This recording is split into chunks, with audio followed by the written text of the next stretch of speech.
Le ministre Traoré était venu constater la réception des 4 derniers groupes électrogènes de la centrale qui totalisent ainsi 8, ainsi que d'autres équipements connexes indispensables au bon fonctionnement de la centrale.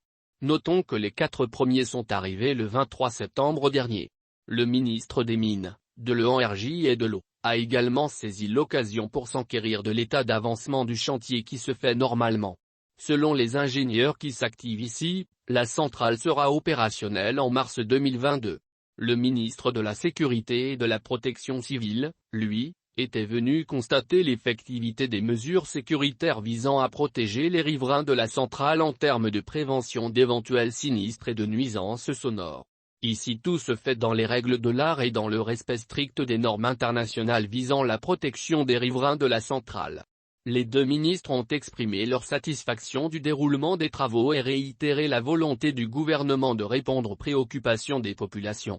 Tout est mis en œuvre pour fournir de l'électricité aux populations et pour la protection des riverains. Le colonel Daoud Mohamedoun s'est dit satisfait des mesures sécuritaires en place et du professionnalisme dans la réalisation des travaux. La centrale thermique de Sirakoro qui sera livrée clé en main permettra de renforcer les capacités de production de EDM Société Anonyme de 100 MW. Il fonctionnera au fioul lourd avec ses ouvrages d'évacuation.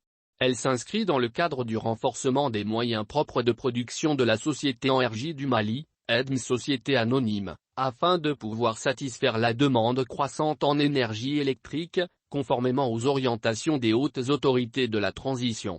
Il est fruit d'une intervention d'urgence initiée par le gouvernement qui a obtenu auprès de la Banque islamique de développement, BID, un accord de financement 148 millions d'euros pour la réalisation du projet.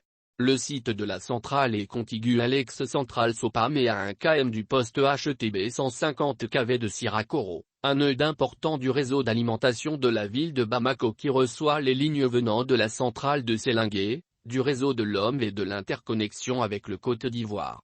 Son apport représentera une capacité additionnelle qui permettra à EDMSA de mieux faire face à l'augmentation de la demande pendant la période de forte chaleur, a expliqué le ministre Traoré.